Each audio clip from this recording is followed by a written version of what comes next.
चेरा किशन जी।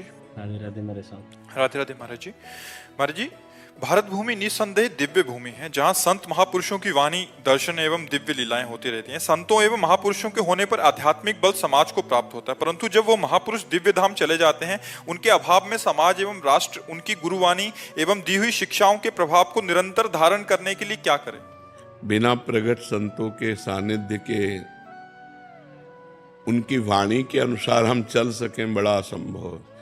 देखो, संतों की वाणी तो दिव्य है ही है, लेकिन स्वयं भगवान अवतरित होकर, गीता जी ये संत वाणी नहीं, स्वयं भगवान बोल रहे हैं। गीता जी तो स्वयं भगवान बोल रहे हैं। भागवत जी में स्वयं भगवान उद्धव जी को उपदेश कर रहे हैं, लेकिन हम उसको अपने में धारण नहीं कर सकते।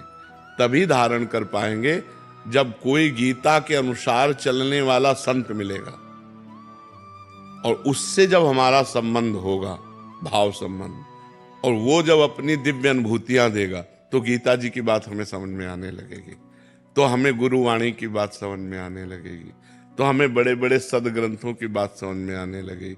इसीलिए गोस्वामी जी ने प्रथम भगत संतन कर संगा, सबसे पहली भक्ति रखी है गोस्वामी जी ने, संतों का संग। अगर हमें संतों का संग मिले तो परम सौभाग्य है। अगर संतों का संग न मिले तो केवल ग्रंथ से देखकर हम अपना कल्याण नहीं कर सकते। जैसे मेडिकल स्टोर है, और हम बीमार हैं और हमें मेडिकल स्टोर में खड़ा कर दिया जाए, क्या हम निरोग हो सकते हैं? डॉक्टर की जरूरत है कि नहीं? है ले, दवा वहीं रखिए। शास्त्र है मेडिकल स्टोर, और हमें बीमार भव रोग के, अब हमको शास्त्र रूपी मेडिकल स्टोर से हम निरोग नहीं हो सकते, क्योंकि हमें बीच में वैद्य की जरूरत पड़ेगी, डॉक्टर की जरूरत पड़ेगी। मेडिकल स्टोर में ही दवा रखिए, अब वो पहले हमारे रोग को समझे और हमारे अधिकारानुसार वो हमें दवा दे। वो मेडिकल स्टोर से ही देगा, लेकिन अगर डॉक्टर से हम ना मिले तो हम अपनी हानि कर सकते हैं। कोई भी दवा टेस्ट करेंगे तो हम परेशान हो जाएंगे। मेडिकल स्टोर है, वो तो बहुत से रोगों की दवा, सब औषधि। तो शास्त्र क्या है? मेडिकल स्टोर है। गुरु क्या है? डॉक्टर है। हम हैं मरीज। तो जब गुरुदेव शोध करके कि देखो, जैसे अभी इससे कहा कि तुम नाम जप करो, कहा ठीक है, ये दवा बताई, सदगुरु वैद्य वचन विश्वासा, संयम यह न विषय कयासा। सदगुरु रूपी डॉक्टर की बात मान लो और परहेज करो। जो गंदी बातें हम कहो, गंदी बातें छोड़ो, विषय की आशा को त्यागो, ये परहेज है। दवा खाओ, सदगुरु की आज्ञा का पालन, परहेज, गंदी बातों का त्याग करो, अभी सब ठीक हो जाएगा। तो हम केवल शास्त्र या सदगुरु वाणी से जो लिखित है, उससे हमको प्रगट में चाहिए, प्रगट में संत रूपी डॉक्टर चाहिए। वो हमारी नाड़ी पकड़े कि हम किस कोटि के मरीज हैं, और उसी कोटि की दवा हमको दे, तो हमारा कल्याण हो जाए। भगवान की बड़ी कृपा रहती जब संत जन मिलते हैं। जब द्रवें दीन दयालु राघो, तो साधु संगति पाइए। संतों का संग मिलता है। जिस दिन हमारे संत महापुरुष सब जैसे बड़े बड़े अंतर्धान हो गए, अब यत्र तत्र कहीं संत जो स्वयं भगवान में स्थित हैं और भगवान में स्थित करना जानते हैं, अन्य को भी भगवत भाव में स्थित करना जानते, बीच में कोई लेन देन नहीं। अध्यात्म कभी बिकता नहीं, और जो बिकता है वो अध्यात्म होता नहीं। केवल भगवान की महिमा सुनो आके, फ्री, और उसको अपने जीवन में धारण करो। हमारा आपका संबंध है भिक्षा और शिक्षा का। भूख लगे तो हमें 4 रोटी दे दो, और तुम हमसे शिक्षा लो। हम बाबा जी हैं, तुम्हारा कल्याण शिक्षा से होगा और हमारा भजन भिक्षा से होगा। बस इतना संबंध है। भिक्षा तय नहीं होती। मनावे 1 रोटी दे दो, मनावे 2 रोटी दे दो, मनावे भरपेट दे दो। तो अगर हमें संत मिल जाएं तो हमारा कल्याण हो जाए। अगर संत तो केवल वेश मात्र से बात नहीं बनेगी, वेश मात्र से बात नहीं बनेगी। सोने का पानी फेरा हो और आप कलश पीतल का लेके जाओ, तो स्वर्णकार की नजर में पीतल के पैसा मिलेंगे, सोने के नहीं मिलेंगे। समझ रहे ना? जिस समय वो जहां देखा कसौटी में कस के तो पीतल है ओरिजिनल। भगवान के मार्ग में चलने वाला शुद्ध संत मिल जाए तो हमारा कल्याण हो जाएगा। तो शास्त्रों की जो बातें हैं वो हम पे हावी हो जाएंगी और हमसे बुरे आचरण होने ही नहीं पाएंगे। हर समय दिमाग में यार बाबा ने कहा है, ऐसा नहीं होना। वो बाबा सामने दिखाई देंगे और वो बात सामने दिखाई देगी और आपके आचरण बदलना शुरू हो जाएंगे। तो हम ये कहते कि जैसे जैसे कलयुग आएगा वैसे वैसे एक घाटा हो जाएगा, संत मिलना मुश्किल हो जाएंगे। संतों का अभी बहुत घाटा है, संत मिलना बहुत घाटे का सौदा है। हमारे बड़े बड़े संत अंतर्ध्यान हो गए ब्रज में, जो रात दिन भजन करने वाले, किसी से कोई मतलब नहीं रहने वाले, अंतर्ध्यान हो गए। बड़े बड़े जो जैसे श्री स्वामी राम सुखदास जी, निष्काम संत, लाखों लोगों को गीता जी का निष्काम भाव से, केवल निष्काम धर्म भगवान का, तो ऐसे संत अंतर्ध्यान हो गए।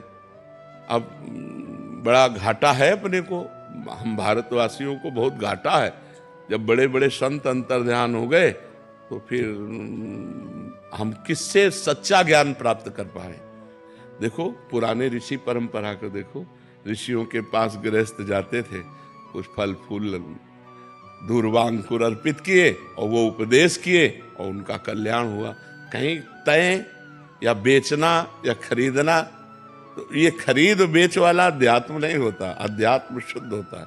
तो भगवान की कृपा से अभी कुछ संत भगवान भारत में ऐसे हैं निष्काम जिनकी फिर आगे चल करके और घाटा हो जाएगा। जैसे पहले जो सुविधा थी, उड़िया बाबा, हरि बाबा, बड़े बड़े सिद्ध महापुरुष, वो अब घाटा हो गया।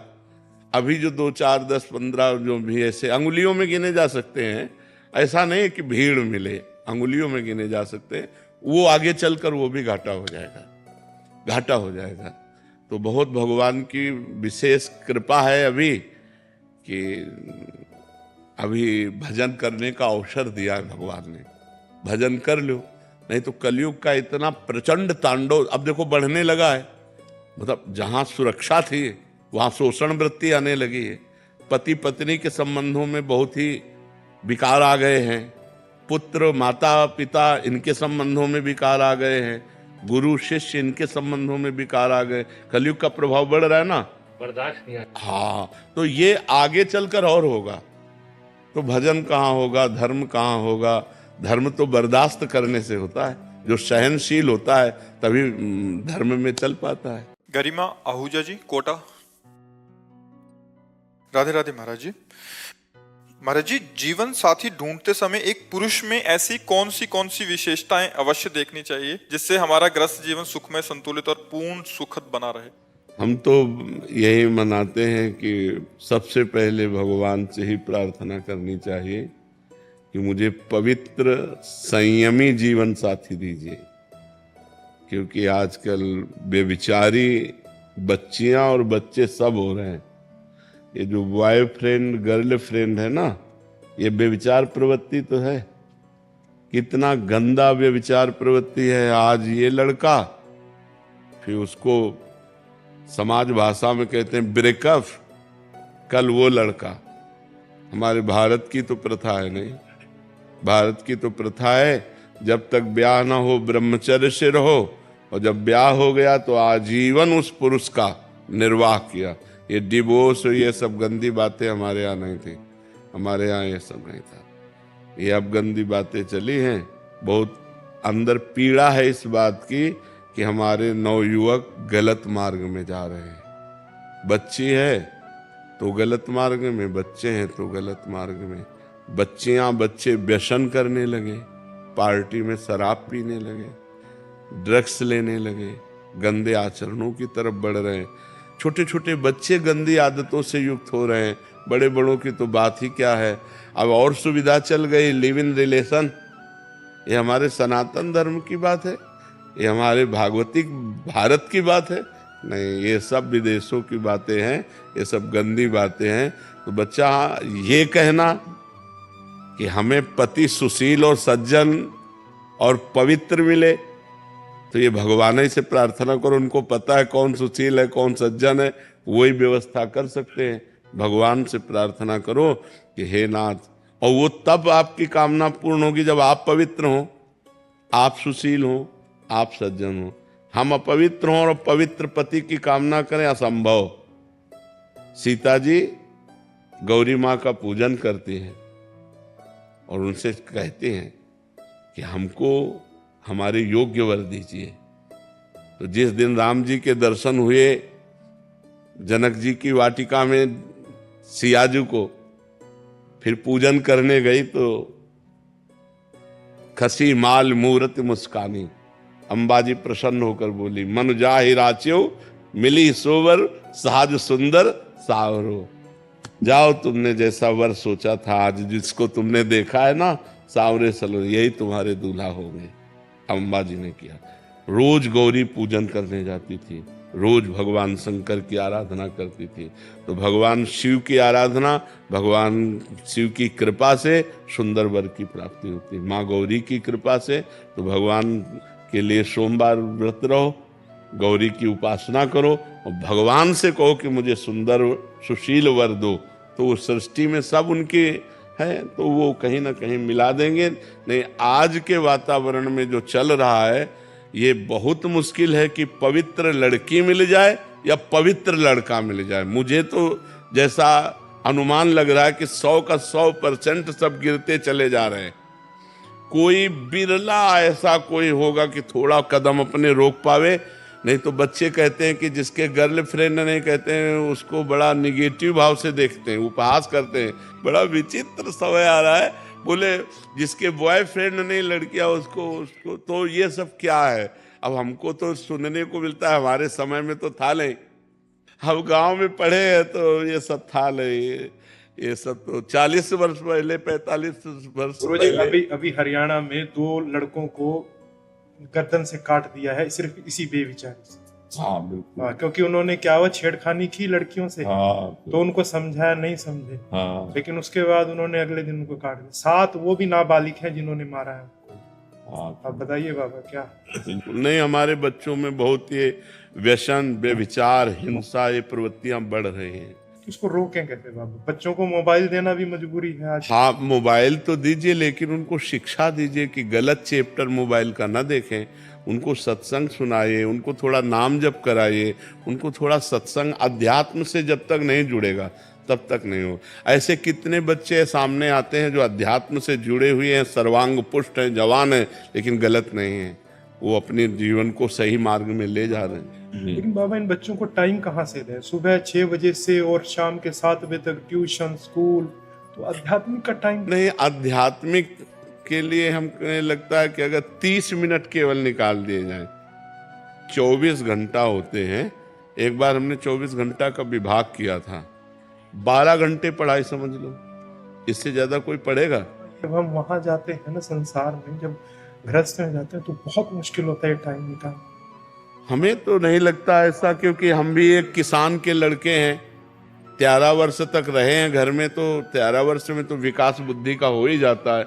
हमने भी देखा है, घंटों ताश लोग खेलते हैं, 24 घंटे कोई कार्यरत नहीं रहता। आपके अनेक शिष्य हैं, हमसे मिलते रहते हैं महाराज जी, वो मतलब 4-4, 5-5 घंटे भजन कर रहे हैं महाराज। हाँ, वही कह रहा हूँ। बड़े बड़े पदों पे हैं, बड़ी बड़ी नौकरियां कर रहे हैं। हाँ, हम लोग अगर बेईमानी वाला समय ईमानदारी में लगा दे तो काम चल जाए। मैं बच्चों की बात कर रहा हूँ। देखो, बच्चे भी हैं, बच्चों को प्यार और शासन दोनों की जरूरत है। 24 घंटे पढ़ाई में नहीं लगे रहते, उद्दंडता भी करते हैं, गलत संग भी करते हैं, गलत मित्रों का भी संग करते हैं। 24 घंटे कोई नहीं पढ़ सकता। 6 घंटे सोने के बाद अगर हमारे 18 घंटे बचते हैं, तो 18 घंटे में 2 घंटे भोजन के रख लीजिए, 1 घंटे मनोरंजन के रख लीजिए, और इतना अगर पढ़े शेष समय, मतलब 15 घंटे कौन पढ़ेगा?